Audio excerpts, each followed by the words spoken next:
don't have any choice but to make this home of ours a manageable, sustainable base, not just for humans, but for the life that sustains us and that we need to respect. The calcium in our bones, the iron in your blood, all of that was made in stars. We need each other to survive, and we need each other to understand. We're all connected together. We're connected up with the history of all of the stars that were formed and dying before we came about.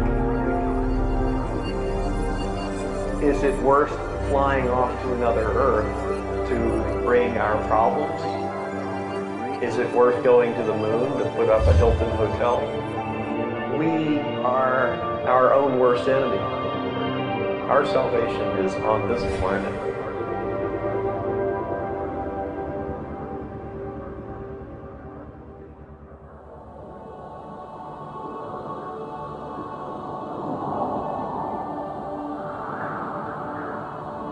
Este lugar queda más cerca del cielo. Y no estoy hablando de los metros al nivel del mar, aunque aquí las montañas están casi a 9.000 metros.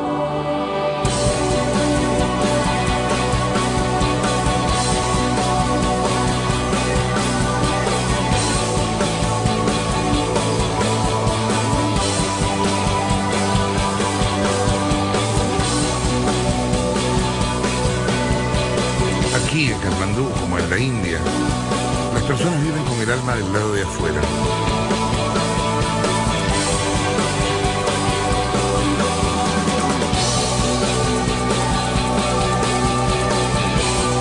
En este lugar, en uno de los países más pobres de la Tierra, vive el hombre más feliz del mundo.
El hombre más feliz del mundo se llama Matthieu Ricard y es francés, pero lleva 37 años viviendo como monje budista y habla inglés con el acento de un hindú.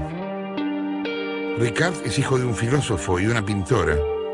Creció en París junto a Buñuel y Stravinsky. Aprendió fotografía con Cartier-Bresson. Es doctor en genética celular y un día dejó todo para venir al Himalaya.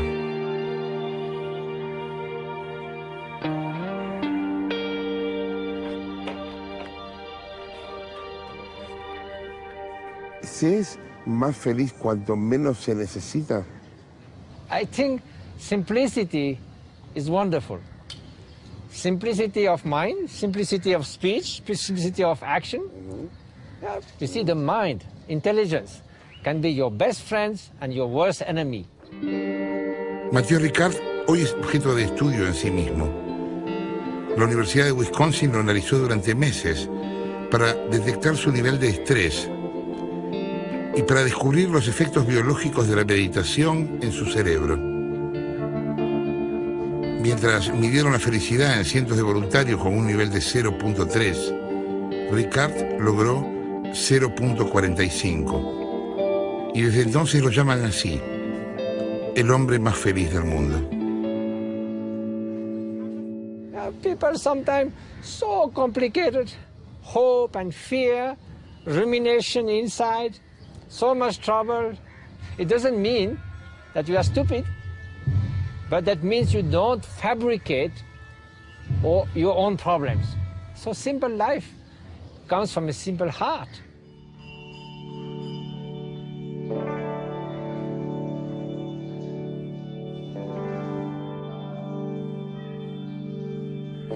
monjes festejan en el monasterio Shechen, festejan el año de la liebre. Este edificio simétrico pero atolondrado es un recuerdo. Es la réplica del monasterio Shechen del Tíbet, destruido durante la ocupación china en 1950. Aquí, chicos de 5 a 14 años aprenden música, danza, pintura y filosofía budista. Son cientos de cabezas rapadas y ojos vivaces que espían por los rincones y siempre se ríen como si fuera la primera vez.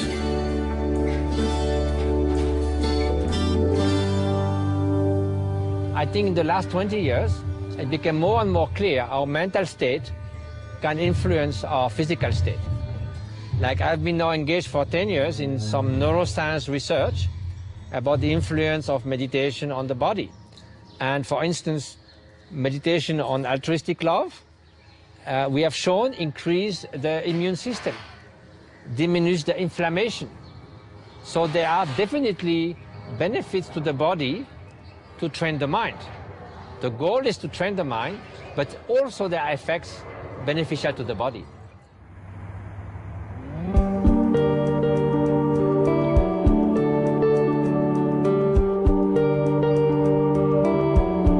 Matthieu Ricard fue un puente, el primer conejillo de Indias que investigó el Mind and Life Institute, creado por iniciativa del Dalai Lama en el año 2000. David Vago fue uno de los primeros coordinadores de aquel trabajo.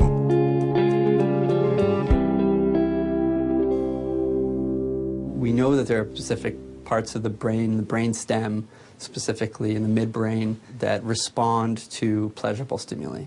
And from an evolutionary standpoint, this is important because we need to approach things that are good for us and avoid things that are not going to benefit us.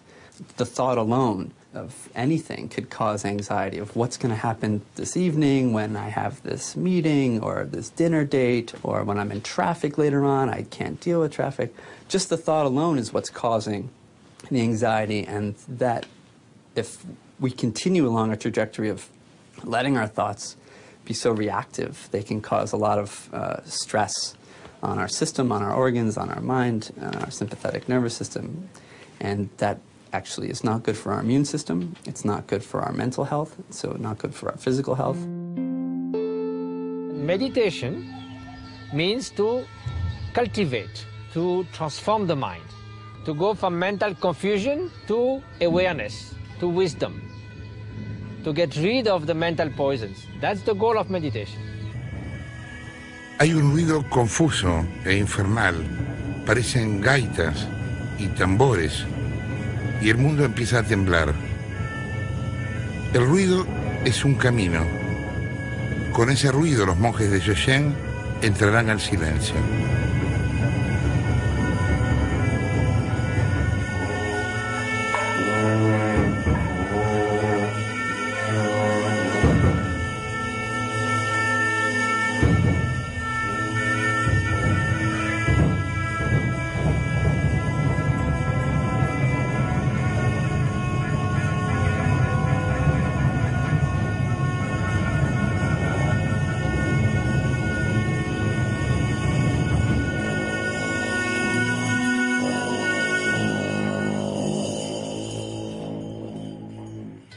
In the beginning, the mind is like a wild monkey, never stops, always jump, crazy.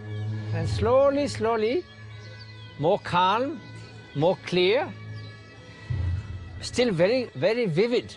It's not dull, but clear, and not swayed by all the thoughts all the time. Becomes like sky, and then you can grow compassion, you can grow altruistic love, focused attention, understanding. So there's a process of gaining stability and clarity. Now, if we think about it in terms of the prescription that the Buddha gave in the beginning to relieve suffering, relieve personal suffering, there was a very systematic way of training the mind that he outlined. And that form of training is what scientists have started to use as a very specific methodology that we can study. Happiness is relative, absolutely. We don't have a good idea of what really happiness is.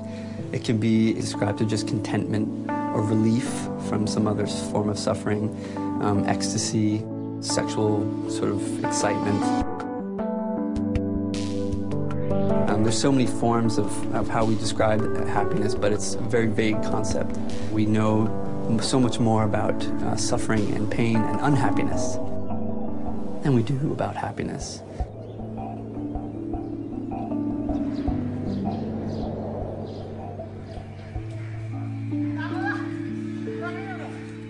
When it comes with the name religion, then people are a little bit afraid.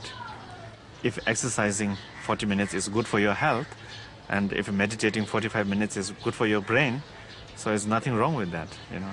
So if they can really find which is their finding, and if they can really find the Buddhist technique can be beneficial for other people, then why don't they, use that and then make more people happier in this world. Rinpoche quiere decir precioso, y es el título honorífico que los budistas usan para señalar a los lamas reencarnados. Rabjam es un Rinpoche. Lo supo a los 3 años, cuando dibujó el viejo templo de su abuelo en el Tíbet, el templo que nunca había visto. Generally, I think world is moving so fast.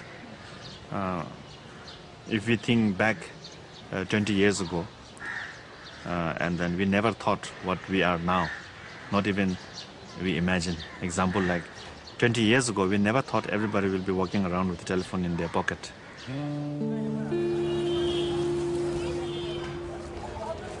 Before you send a letter, you expect reply within a month or week. And then the fax came.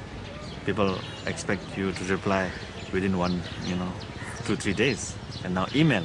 If you don't reply the next day, they say, what's going on? So even there's more communication, more fast advance, people have less time. I don't know how much it's really helping for the happiness or well-being of the people, all this so-called fast development.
En Katmandú, Dios vive tapado de trabajo.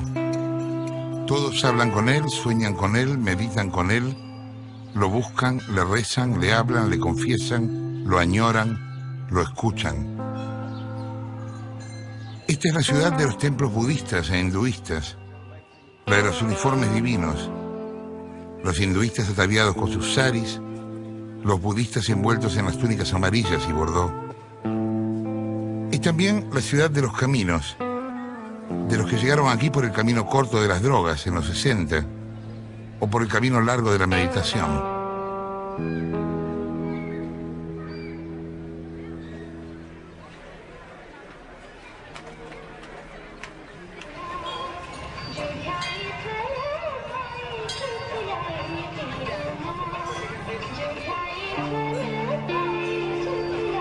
La Plaza Durbar es la capital exagerada de la fe. El aire es húmedo y de esponja.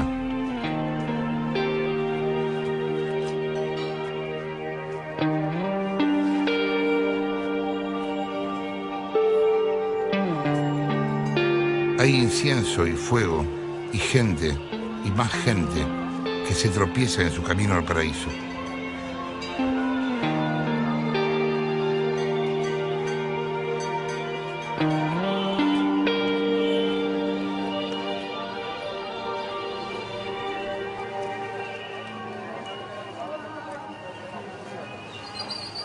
Uno encuentra en sociedades como Nepal grandes contradicciones sociales, de mucha pobreza, mucha riqueza, pero a la vez un estado de quietud en cuanto al reclamo. La gente no es violenta.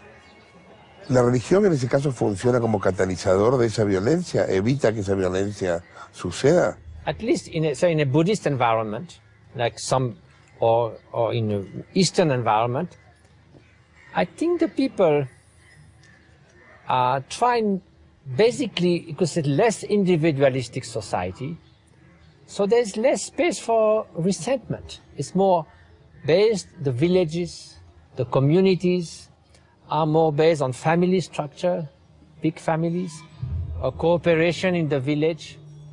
So there's less space for individualistic people becoming, very powerful, and other individualistic people being jealous and feeling resentment.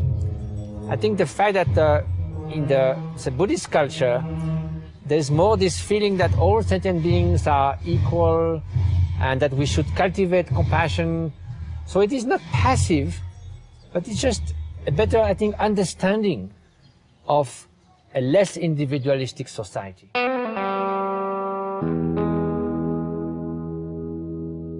And the second thing, if there is more value to the inner values, the most respected people here are not the rich people. They are the most wise people, the spiritual masters. You don't feel jealous of them. You want to become like them. So therefore, if you see someone very rich, you are jealous because you cannot get that wealth. But if you see a spiritual master, you are inspired, and you get this teaching, and you can become like him. So instead of being jealous, you feel inspired by that person. So it's a different process.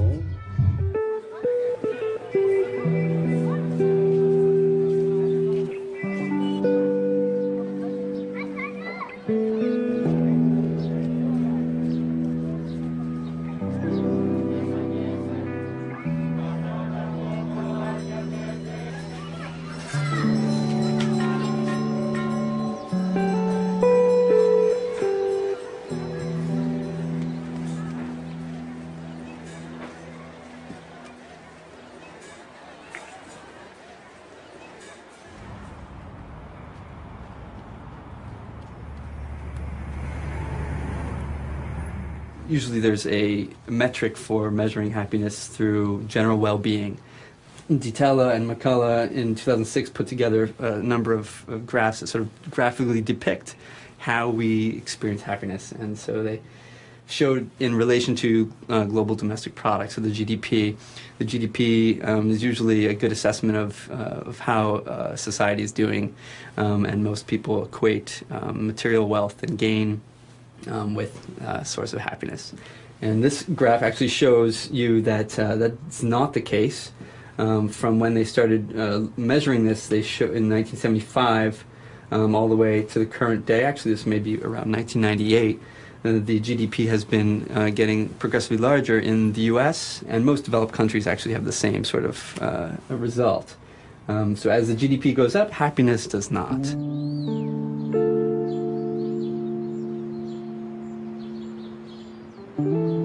Material wealth, things like money, things like a new car, a new job, status. These are all things that make us happy, but they're very transient, they're very ephemeral, they're short-lived.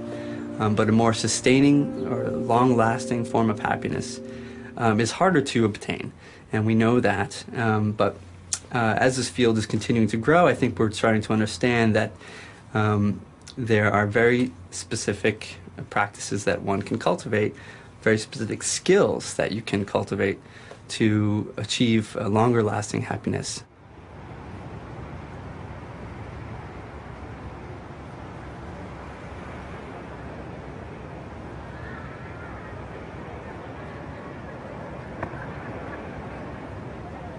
¿La felicidad tiene que ver con lo que se tiene o con la moderación de las cosas a las que se aspira? In the more advanced countries, where we now have good long measurements of happiness over time, the whole population do not become happier as they become richer, and the reason is that people are comparing their riches with those of other people. Lord Richard Lyers es economista y lo llaman el zar de la felicidad. Su libro Felicidad, lecciones para una nueva ciencia, logró que el gobierno inglés incluyera la felicidad en las cuestiones de Estado y fue traducido a más de 20 idiomas. There's been this tremendous change in the political attitude to happiness during the last 10 years. I think it would be true to say that until then, nearly every politician thought that economic growth was the most important possible objective for their country.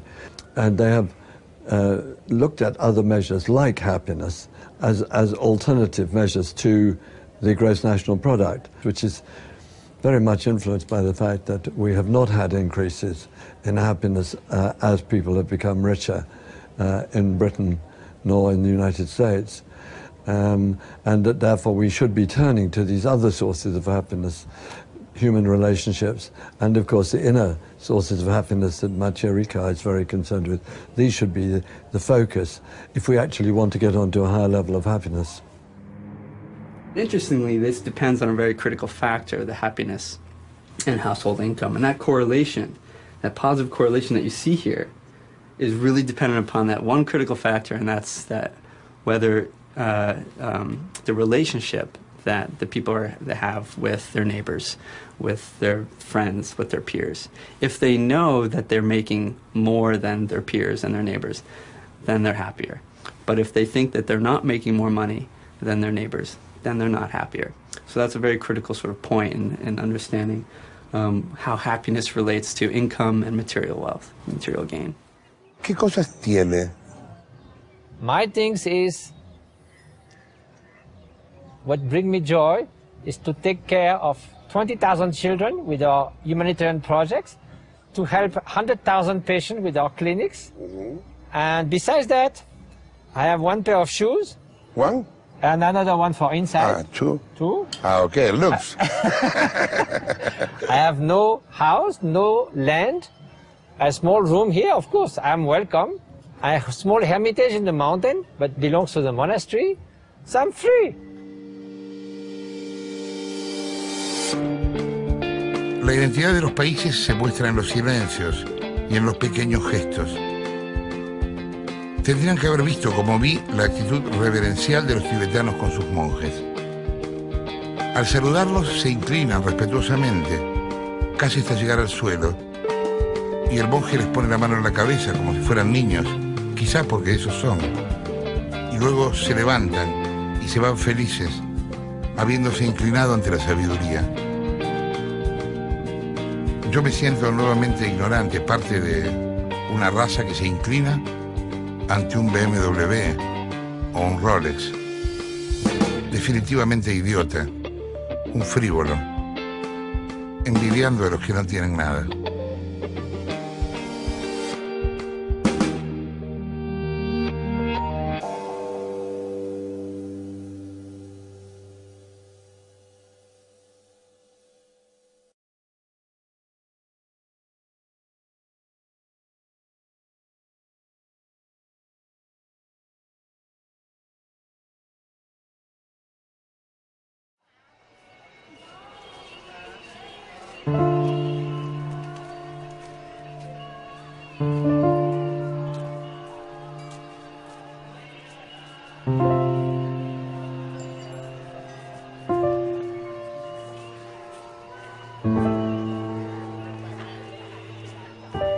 Ningún mortal puede ver a la Kumari. La Kumari está ahí, detrás de esa ventana, pero nadie puede verla. Kumari es la diosa viviente de Nepal, la reencarnación de Taleyu, y solo un par de veces al día su sombra aparece por la ventana, un segundo o dos, lo suficiente para volver a la oscuridad del Kumarigar, su palacio de 2 pisos. La Kumari no nace diosa, sino que la eligen como tal. A los 4 años, después de una cuidadosa selección, y diosa será hasta su primera menstruación, cuando la divinidad escape de su cuerpo y se vuelva otra vez persona. La diosa vive todos esos años sola, con su familia, sin cruzarse jamás con persona alguna. Y una vez al año sale a la luz del sol, al frente de una procesión.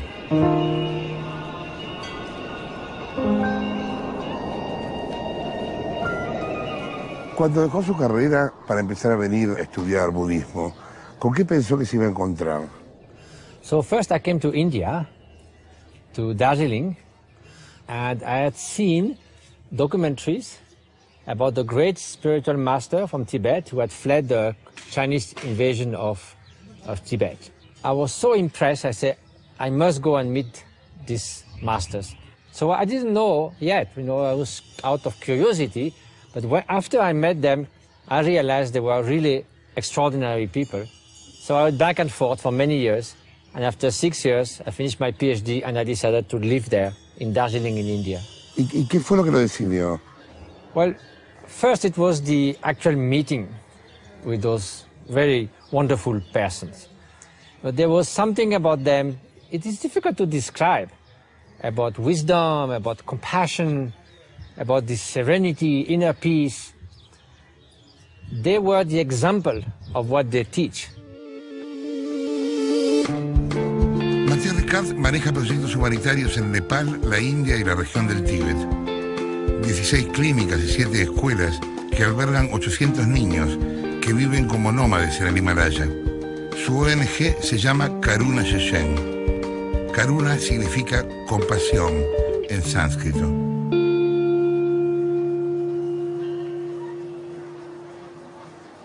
These clinics altogether treat 40,000 patients a year.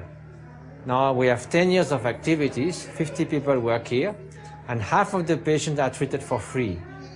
Namaste, namaste, namaste. So how is today? Little bit. Heavy? So what we try to do with the patient is to develop their capacity of sizing the present moment and just to enjoy the life whenever it's still possible for them.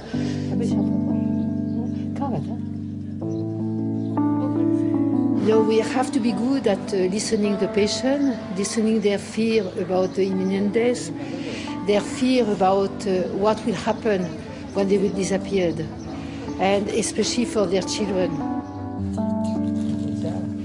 C'est ça. Ah ouais, elle vient d'où?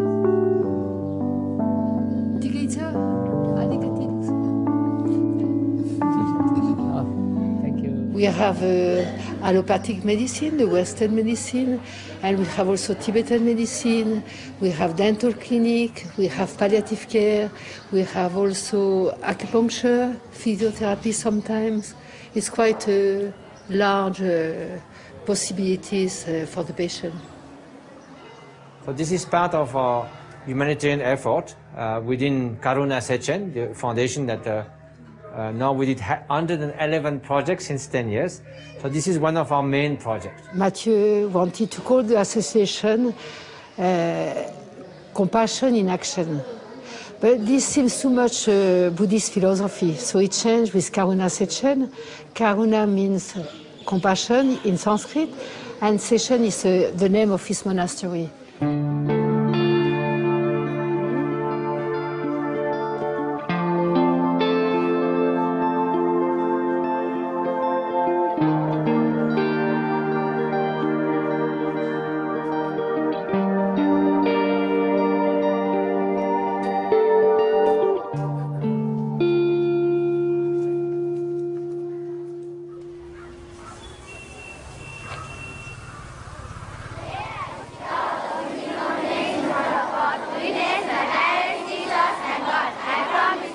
They say I will be a good contribution to society, I will not tell lie, there will be a peace bomb in society. So they do all this pledge.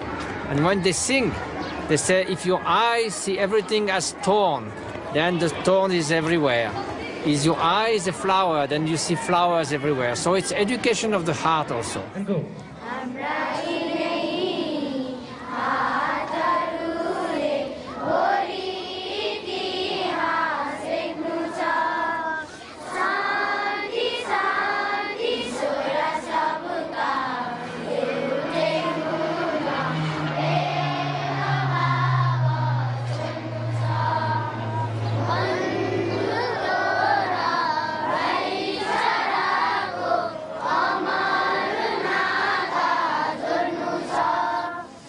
If we will not get education, so it's difficult to surviving in the whole life. I providing to my kids a global type of education, and education helping us to become a good person. The education not helping us to killing each other. Las escuelas se llaman bambú porque de bambú están hechas. Son sismorresistentes y muy baratas de construir. Reciben a niños de la calle y sobre todo niñas en un país donde las familias eligen pagar solo los estudios de los varones. En Nepal, solo el 26% de las mujeres sabe leer y escribir, contra el 62% de los hombres. Las 5 escuelas de bambú educan en inglés y nepalí a 15.000 alumnos. To become a good person, it's not easy thing, not immediately. So I hope so my kids will become a good person one day and helping more and more helpless people in entire Nepal through education.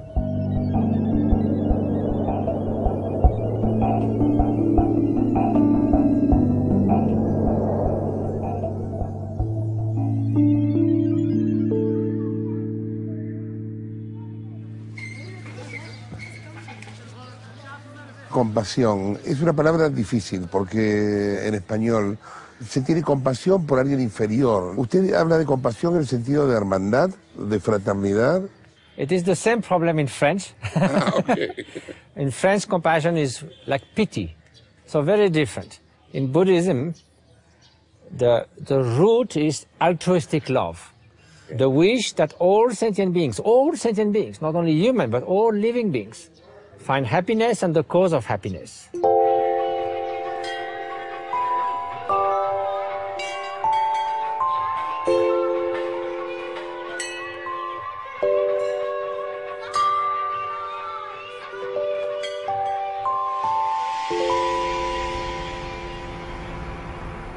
Compassion, also in English, has dropped so far out of our frame of reference that we think it means pity, or feeling sorry for people, looking down on people in a gracious way.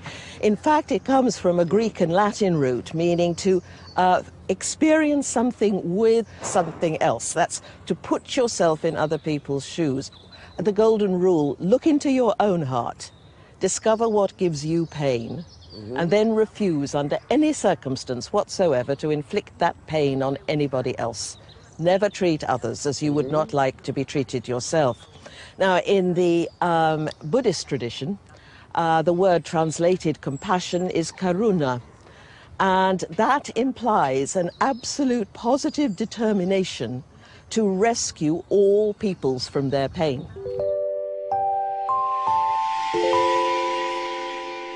So now, when this benevolence, this altruistic love, not just for the dear one, but for everyone, meets with suffering, then becomes compassion. So it's very deep, because compassion wants to remove the deepest cause of inner suffering. That sort of ability, empathy, for example, to empathize with someone, or compassion, to express compassion, to cultivate compassion for another person's suffering, those seem to be listening areas, activity in areas of the brain that are very widely distributed through the brain. But I think we're starting to realize that the lasting form of happiness is no longer related to oneself, but to ourself in relation to everyone else. Es curioso porque uno diría que la religión y la ciencia se pelean. Not with Buddhism. Buddhism is a science of mind. It's not just a religion where we have, there's no blind faith, just to believe something that you don't understand. It's basically about transforming yourself to achieve some kind of awakening. Buddhism is not a theistic religion. As a Buddhist, we don't really necessarily believe in a God as a creator. We believe there is a God. There's many different realms. We call it God realm, demigod, human, animal, and then we also believe in hell realms. So these are all is within your mind. But we don't say that there's some kind of a big entity that made everything. That we don't really. Then if we start believing that, then there's lots of doubt, lots of questions. Who is that? Who created that? The Buddhist view cannot be just blind faith. It has to be understood through analyzing. Then how to put this view useful into oneself, that is what we call Buddhist practice. So we can say Buddhist science, Buddhist view, and Buddhist practice. So a true understanding of reality is freedom. The Dalai Lama says many times, if any idea of Buddhism is proven wrong by science, we should give it up. We're looking for the reality, not for some kind of dogma.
El Año Nuevo tibetano se festeja durante 9 días. El 10º día la fiesta se transforma en un regalo para la comunidad y allí se bailan las danzas sagradas del Lama. Así sucede desde el siglo IX.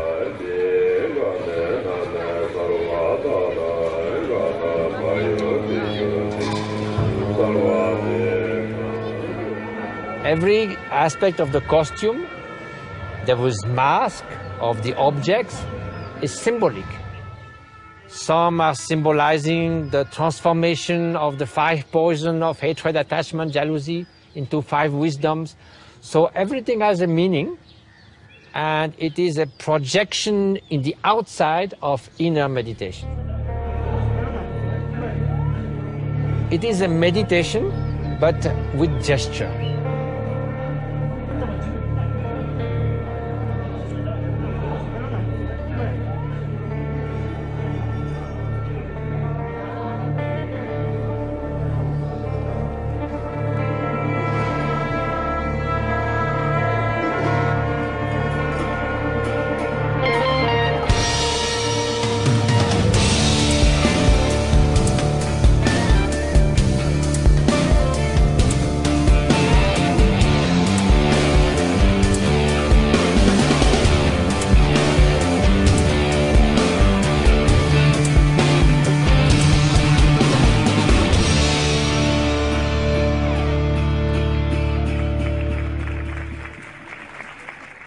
¿Qué pasa con el mal? Evil is just the mental toxin, mental poisons, hatred, jealousy, aggression, pride, arrogance. That is the real evil. There's no other evil than grasping to the self and having contempt for others, not having any consideration for the suffering and happiness for others. That's the evil. There's no something outside with hate, nothing like that. Inside, hatred, ultimate evil. ¿A qué le teme? Ignorance, hatred. I will be very fearful if I think that hatred will come in my mind.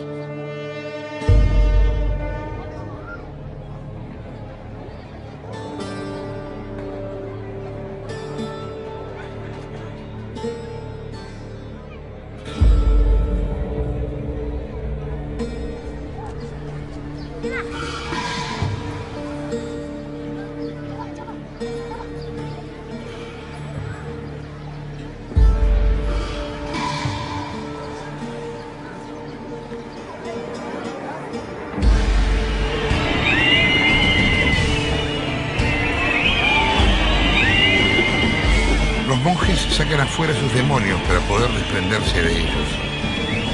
La gente silba, patea el piso, abuchea, ve a los demonios propios en los disfraces ajenos.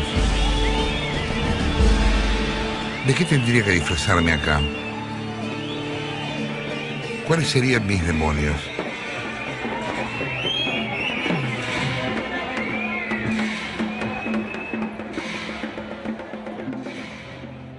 ¿Qué cree que sucede después de la muerte, si es que cree en algo? The Dalai Lama says, I'm very curious to see what's going to happen. So, according to Buddhism, the stream of consciousness continues. So there will be different state of consciousness after death. But the thought of death is very important so that we don't waste any moment of this life already. Because if we forget that, say, oh, I can do that later, I can do that later, and then life goes. But if we think that, oh, that can come anytime, and every moment is so precious. Every moment of life is lived in the best possible way. Then at least no regret.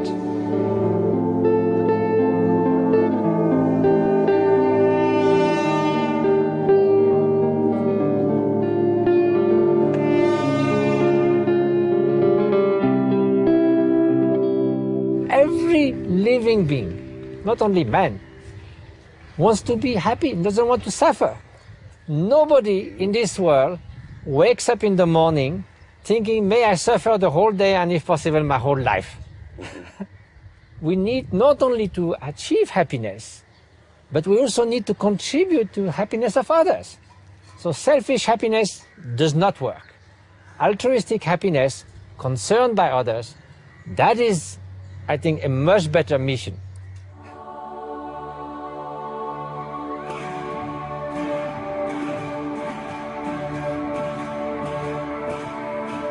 Es curioso cómo de pronto algo tan lejano nos une. Ellos y nosotros conocemos de memoria los venenos de la mente, los que no nos dejan conciliar el sueño.